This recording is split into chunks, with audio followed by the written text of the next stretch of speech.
Love them. Oh, they're adorable. They really are adorable. Hate them. I will electrify, but I'll put 20,000 volts there, if needs be. I'll fry it. Cuddle them. What, a little friend? Eh? They like company. They know we're helping them. Kill them.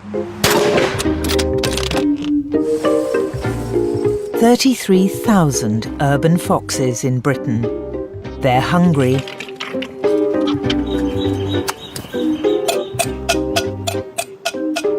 They do love a chicken dinner. Hey, look at the poor devil. Just for a fox to have a bit of fun. Fox haters, huggers and hunters. A nation divided.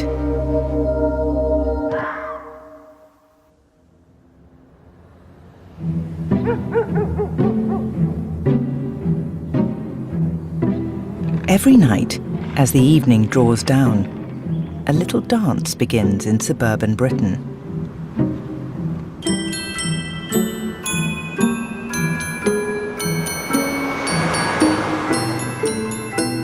Our towns are providing rich pickings for an ever bolder fox population. I'll throw it round the lawn a bit, because then they'll stay longer as they have to collect it. Looks like a fox feast. It's a foxy feast. It's quite a lot of food going out there, Louise. Not really, not for 4 or 5 foxes. Foxes started colonising the newly built suburbs around our cities in the 1930s. You can see why. Others have a very different sort of evening planned. Tim's been a pest controller for the last 14 years. That's supposed to be like a rabbit squealing or an animal in distress, which makes the fox then come in a bit closer. This one's a bullet that's been adapted to make a fox call. An hour later, Louise's house. They're on the path, too. 10 o'clock with Tim. Big gun, Tim. Yeah, it's nice and light. It's a .223 calibre.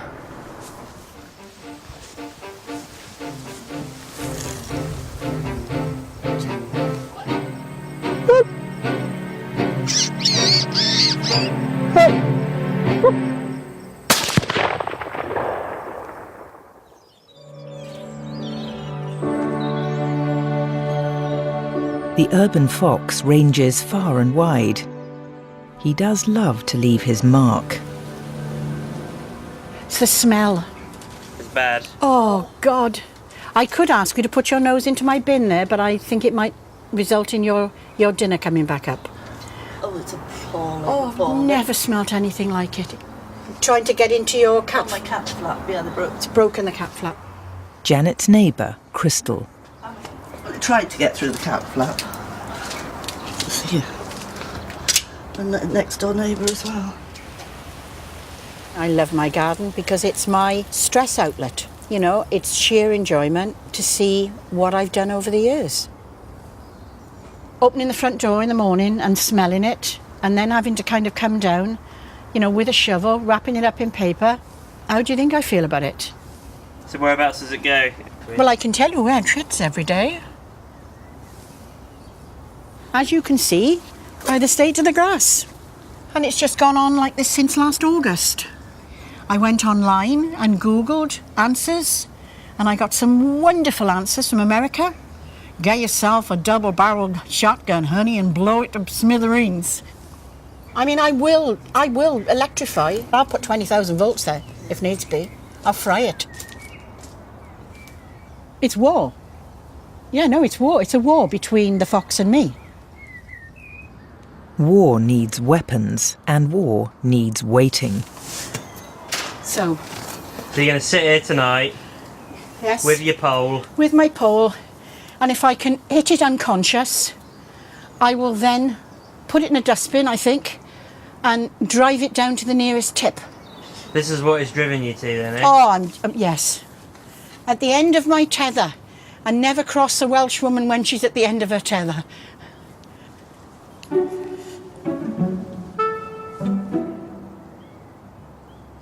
This is definitely Dad's army. No guns, a curtain pole.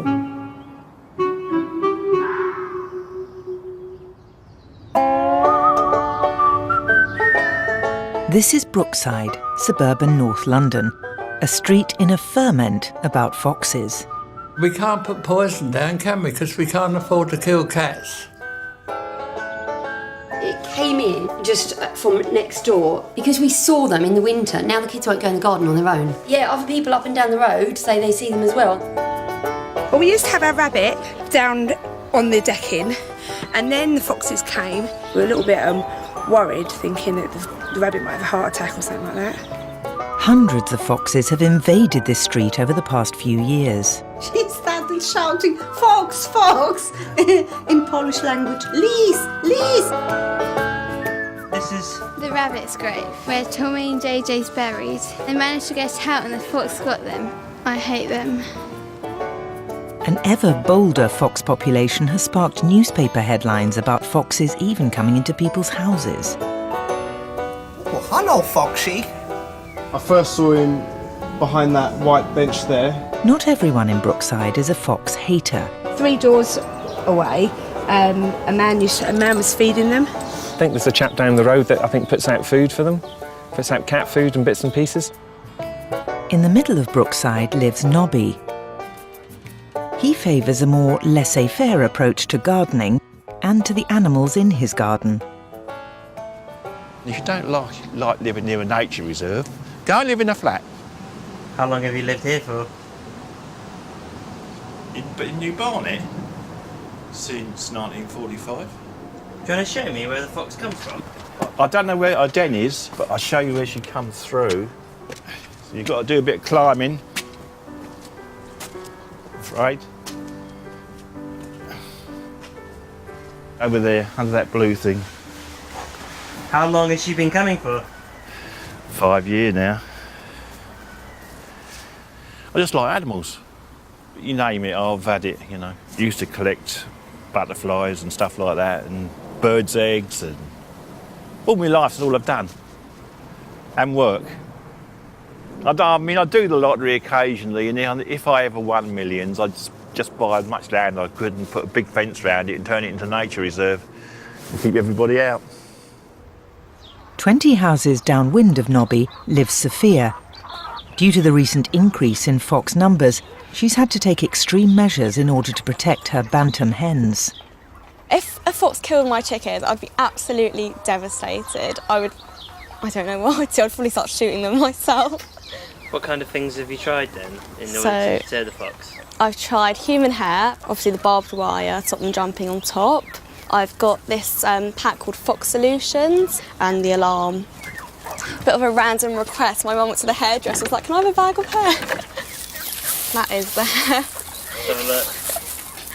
I've wedged it like in certain places and foxes have pulled it out. I think there is something about the smell that, I don't know whether it angers them or they like it or not, something about the territory. On the forum I've heard that a male urinating around the garden is another really good deterrent, again because of the territory thing. But have you tried that? No, my brother wasn't up for it and my dad was like, "Don't be silly." Evening brings out Brookside's other population. This is Fox, want our dinner? Come on in, girl. Come on in. Come and have your din-din. Come on in. Nice dinner, come on. Come quick. You must talk to animals, otherwise they don't respond to you. She's about 5 years now. She'll go off and she'll bury it. There's a lot of people around here are saying, you and your foxes are making a noise and they're digging holes in my garden and they're doing this, and I just tell them to go boil their head.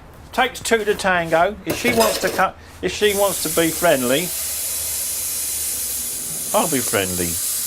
But if she wants to be skittish, like the one in the front. Who are we talking about? The foxes or Foxes. the neighbours? Oh, the neighbours, I don't give a shit about them.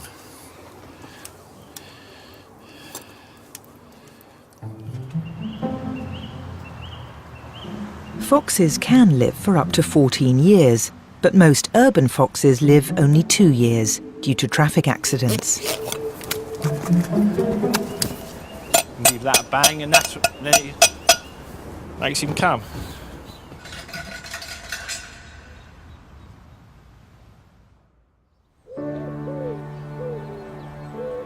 Your attitude to foxes tends to be different when you find your happiness in rearing livestock. How long have you been here for? 14 years now. It's a little bit of heaven. It's the best bit of heaven. It's small, it's handy, it's close, and nobody knows it's here.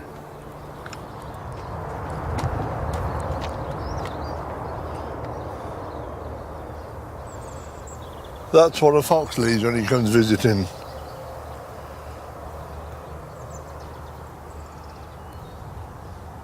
And he didn't take any.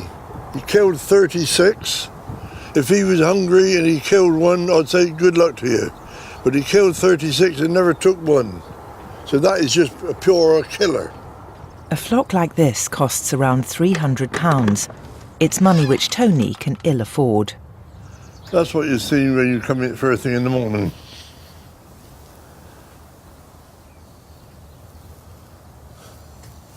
That's a lovely healthy hen. She's fat. She was laying every day. Now look at the poor devil. Just for a fox to have a bit of fun. And what do I do with these?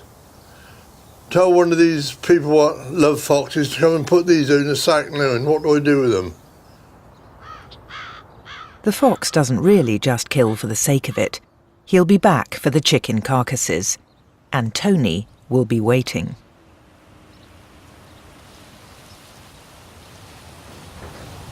He'll pay. It may take time, but he will pay. There are 7 times as many foxes in the countryside as in urban areas. Controlling their numbers provides a steady living for pest controllers like Lee. I'm coming up. The world looks a bit different up here, doesn't it? I'm in my 17th year now in pest control. So, but I've always been into countryside ever since I left school at 16. You don't need a licence to kill a fox, but you will need someone with a gun licence to kill it humanely. With fox control, you're just controlling foxes. You're not out to make them extinct. That is not the point of it. It's just about keeping a balance. I mean, the problem being now, when you're getting into the cities and that, you're getting people that are in the cities trying to do country things, like bringing chickens into their garden, and that's the problem now. And then you get people that feed foxes, which obviously bring them closer, and obviously they get tame, and then you're getting this problem now where, they're coming into people's houses. That's not a natural thing. You'd never ever get that happen in the countryside.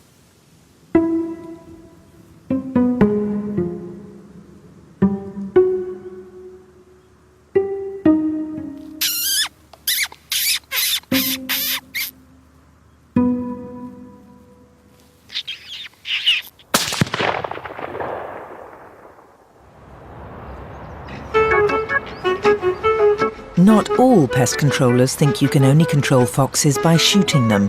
Meet Foxagon, who expound their own theory of humane pest control. What these nasty people seem to forget is all this that we see around us at the moment. This beautiful landscape with its vast variety of flora and fauna all runs in balance and harmony. And if you start taking out what you don't like, the squirrels, the foxes, the badgers, then you end up with nothing. The team are one of the few humane pest controllers in the UK. Terry and Graham specialise in evicting and moving on foxes rather than destroying them. People do have a perverse like of killing animals for whatever reason, and conventional pest controllers, shoot them on a regular basis. Shoot, 5 and 6 a day.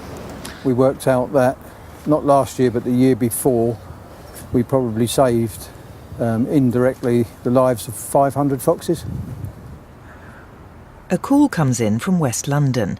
Foxes have built a den under a garden shed and are kicking up a racket at night. big garden shed full of belongings. They're going in down the front edge, coming out at the back edge. Well, I mean, obviously, you know, in London you sort of see foxes around all the time.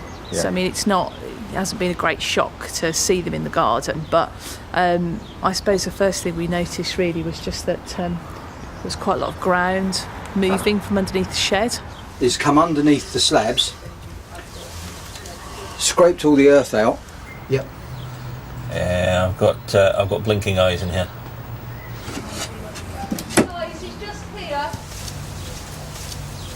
That may have been one trying to come back in and gone out again. What, just now? Yeah. One went that way. Look, it's just there, look.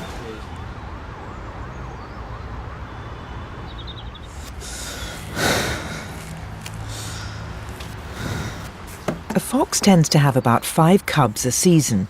Terry and Graham's approach is to encourage them to move somewhere where they're not being a nuisance.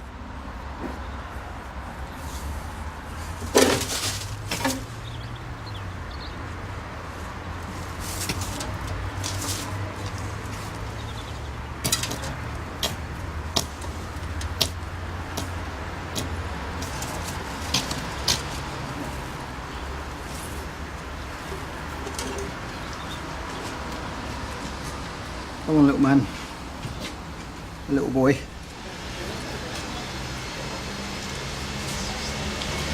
Poor thing. I'll give them flea treatment, but I haven't seen a fox cub with this many fleas ever.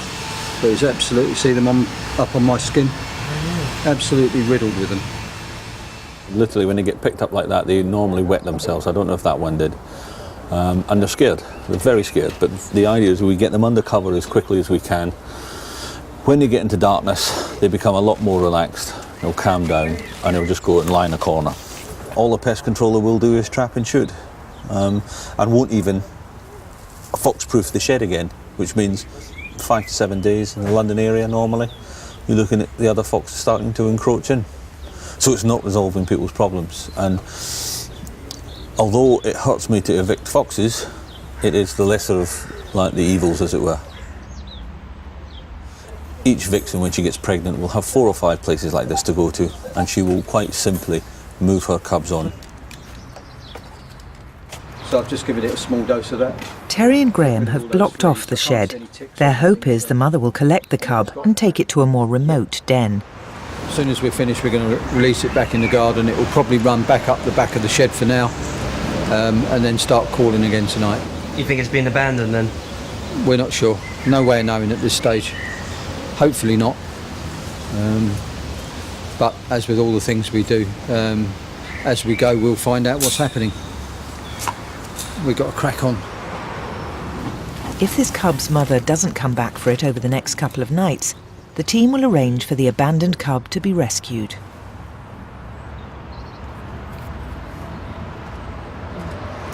Being in that carrier for a few hours, he's now got somewhere where he's going to feel a little bit secure. It's going to go quiet, he's going to calm down, and hopefully that's the end of the job.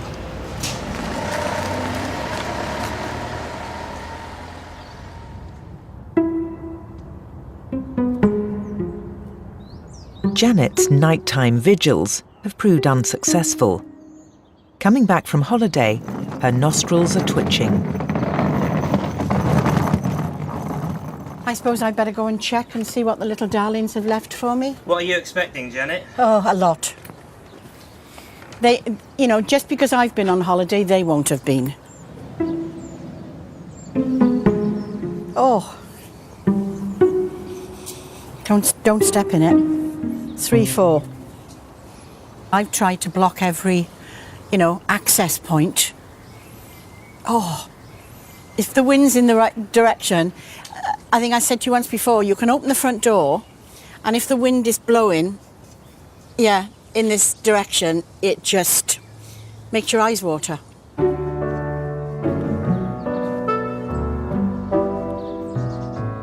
We decided to help Janet out to identify the offender by setting up motion cameras.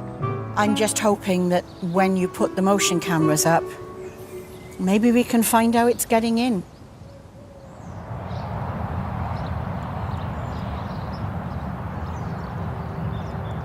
Tony's also been unsuccessful with his nights with the gun. We waited 7 days, and on the eighth day we had a night off, and on the 8th night he came back and took 8 chickens.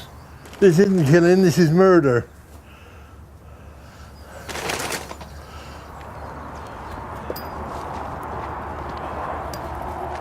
He's decided to burn his oppressor's food. What a waste, isn't it? Just through that loving little fox wanted something to kill. He wanted some sport one night.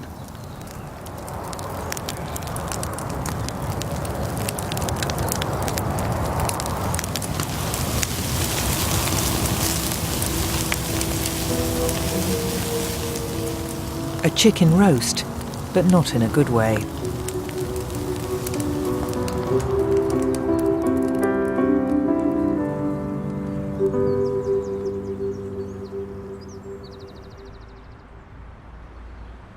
Fox hunters like Tim increasingly have to follow foxes into urban gardens.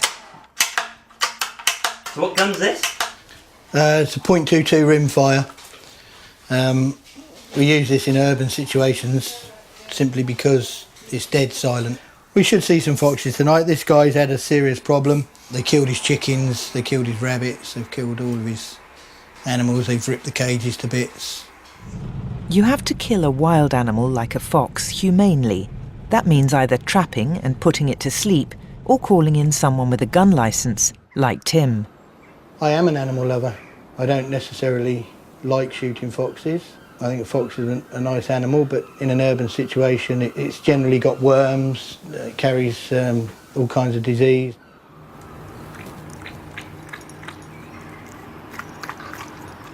Yeah, it's only to slow the foxes down in case they come out and they run across from one side to the other, just so we get them, so their head's down, so we get a correct shot on them.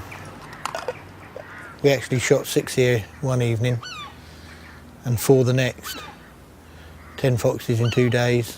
We've shot 3s and 4s and 5s since then, but it's one of those places they just keep coming.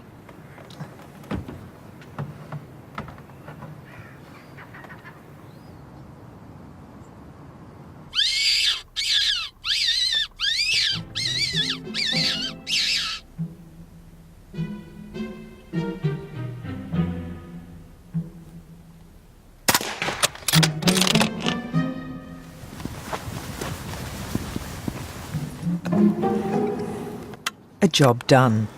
Yeah, we've done the job. Very good night.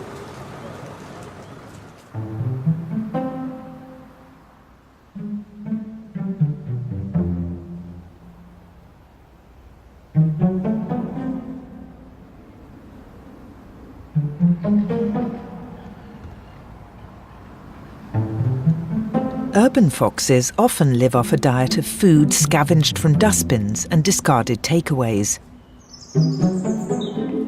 none of which are in Sophia's garden. Well, I didn't know whether it was a happy cluck or a scared cluck. Usually they cluck a lot when they lay an egg. They were scared, so I ran to the window and the fox was just like sitting there looking at them. Although there are already an abundance of foxes, I think by feeding them makes them less scared of humans. How do you think you would feel if you lived next door to Nobby? I think I'd call the council. I definitely do that. Yeah, I'd be upset, I think. If you're going to have silly enough to have chickens and you're not going to keep them well locked in or what have you, you deserve something to take them.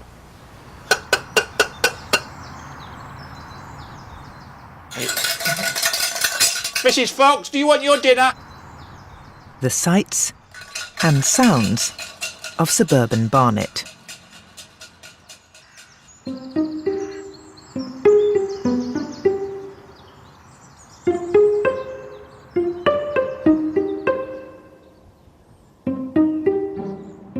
The urban fox provides hours of harmless entertainment for thousands of suburbanites.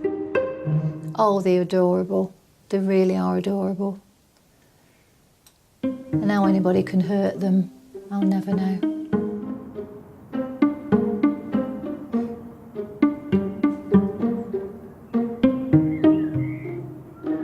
This is where Chris and Dee live, and they feed the foxes from the top of their steps.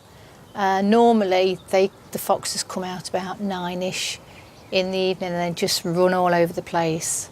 All normally get round the bowl together if they can. They go across to Bob and Joyce's over the road. Okay. And again, they go there about between 9 and 9:30ish in the evening and get their supper from there. Every night, Fox frolics. Entranced householders.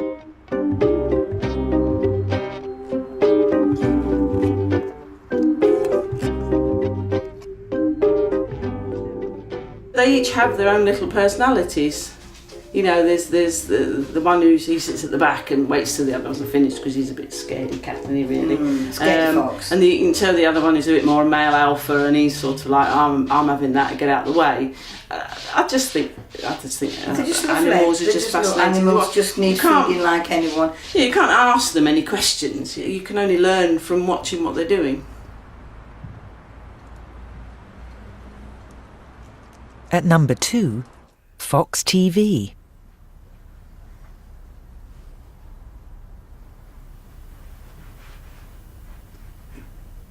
So you sit here most nights just watching the camera? He does. I watch the television. He watches them. He watches that more than he watches that. Well, half that stuff on telly's not worth watching anyway. I came home the other night and I said, what's the matter with the television? He said, nothing on it. It's been more interesting watching boxers.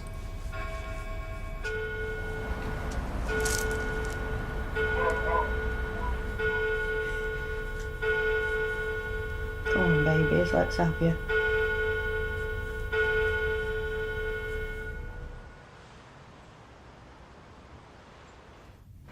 Right, I'm just going to get it organised. Terry doesn't just run Foxagon, he also volunteers at the Fox Project, a charity dedicated to rescuing foxes. The fox cub from under the West London shed was never collected by its mother, so was brought here. We see a high percentage of sickly cubs because they're the ones that mum leaves behind and people find. So he was rescued by one of our volunteers and brought in. It's eating, which is a good sign, and I expect it to fully recover. What's this? What, a little friend, eh?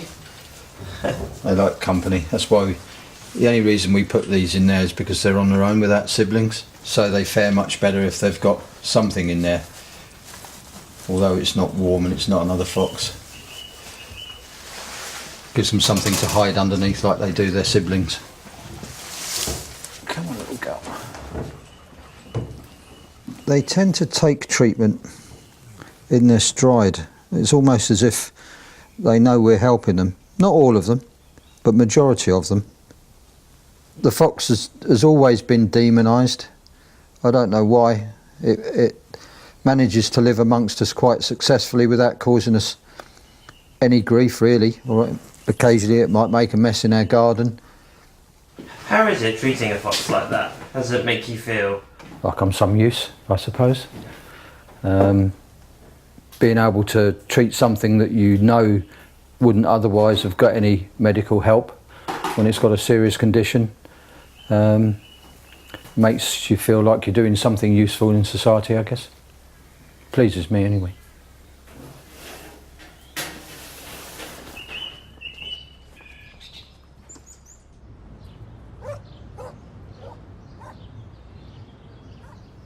A garden under surveillance. Just don't get a whiff. He's done that last night. You can smell it as you come down the stairs. God, I don't want to spend the rest of my life doing this. We got some footage to show you. We'll go and have a look at it in a minute, Please. Then, shall we? We wound the cameras back to show Janet the footage.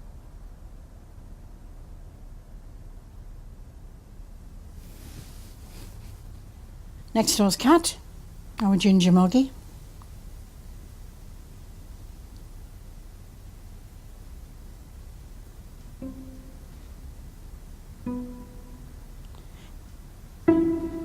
Is he going? It's the cat.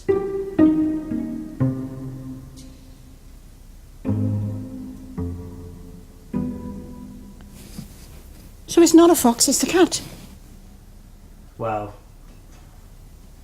Well, it's got to be. But I didn't think a cat could give out big lumps like that. The two neighbours think it could have been a fox in the past, but for now, it's a cat on camera. While the urban fox makes a fine living out of dustbins, the rural fox is more red in tooth and claw. In the countryside, you've got a very cunning and wily animal in the fox. It's different to a town fox, and there's nothing realistically, apart from dispatching of a fox, you can do to sort the problem out. We've lost one lamb, which has obviously been taken by a fox, and picked up a sort of dismembered lamb, which was half eaten by the fox. So I've got no option but to get someone in, responsible person, to sort this problem out. Come nightfall, Lee has an appointment with the fox. Let's get a bit of clothing because it's going to be cold, I reckon. We'll go and see if we can call this problem fox. Lee's not someone to glory in shooting foxes. For him, it's a job, one which he does as efficiently as possible. If you're shooting at something live, you want to kill it. You don't really want to wound it. You want to make something as humane as possible. So that's what we do. Have the right kit for the job. It's a very essential piece of kit, the night vision. We've shot hundreds of foxes where you just will not shoot them on a lamp. You can't even drive into the farm without the fox. There's the other side of the field without any lights.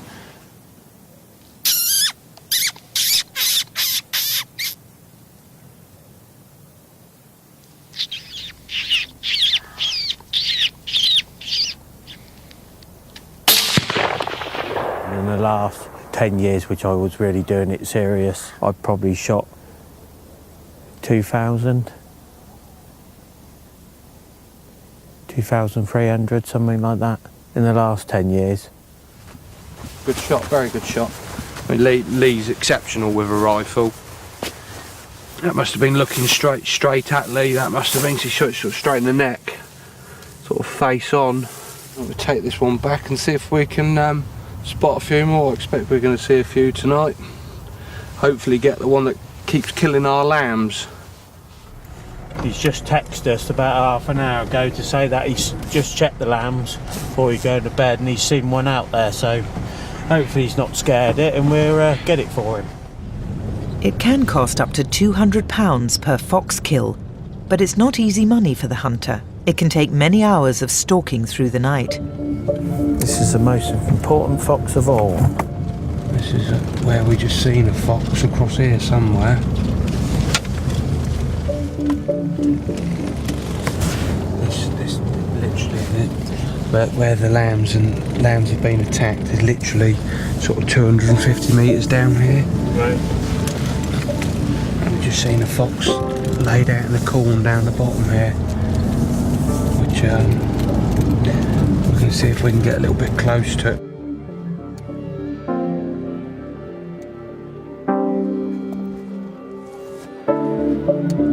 Half an hour later, the target is sighted.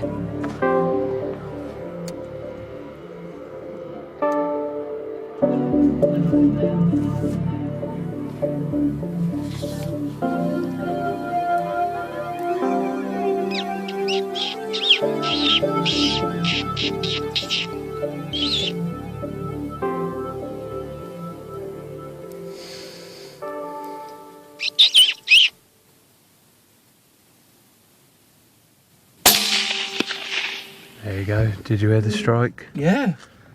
Brilliant. Well, could that be the problem one?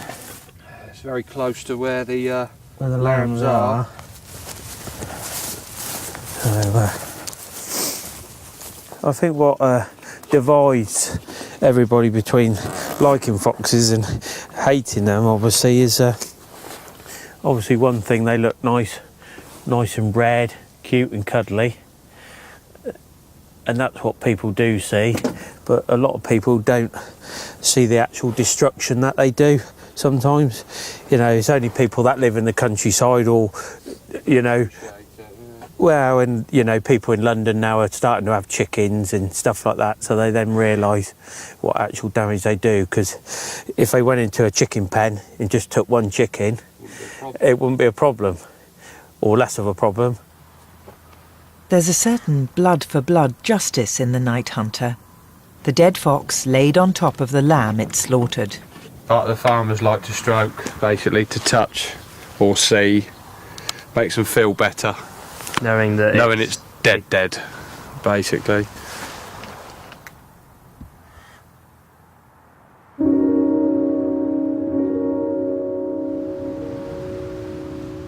There are 16 foxes for every square mile in London.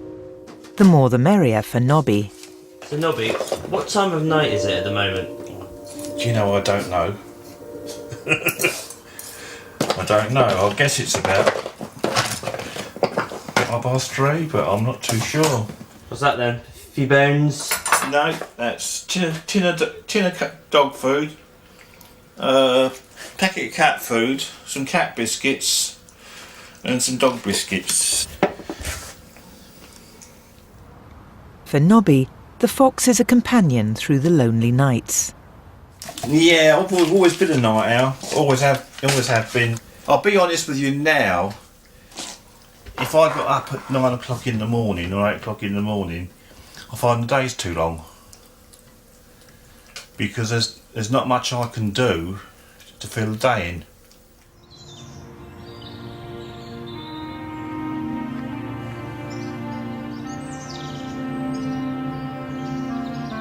Who's going to win in the end then, do you think? The people or the foxes? Oh, the foxes will win. Hey man, what can they do about them? They can't shoot them, they can't poison them. You can't drive them off because more will come in. And they just have to live with them, I'm afraid.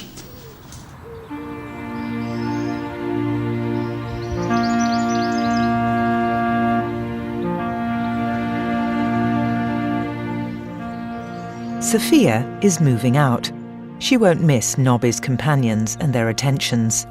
At her new house, she's already setting up defences. I just want to make sure that everything matches the security, like my old house.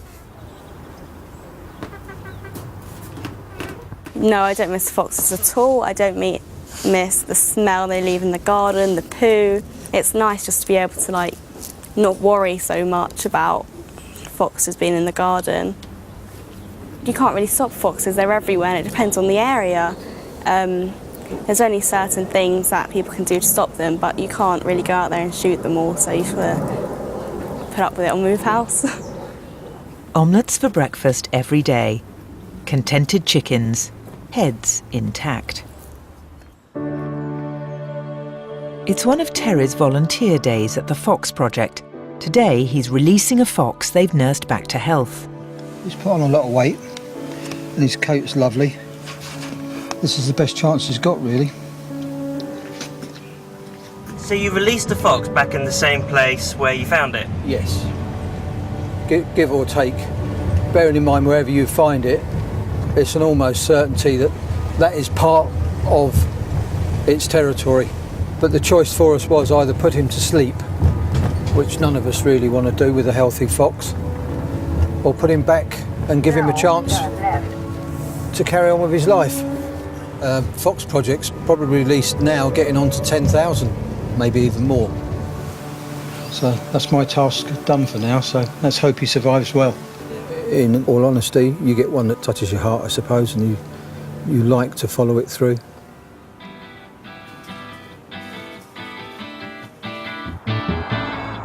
Good news for Tony. New chickens in the hen house. And a new security system. All this work just to keep him out. God, that's beautiful. They're good friends. And they're not fox food either. Not this lot. Every night, the dance continues. He's gone where that other one went. Fox huggers, Haters with the latest in deterrent technology. Take that. Vulpes vulpes, the red fox, our ever bolder suburban neighbour.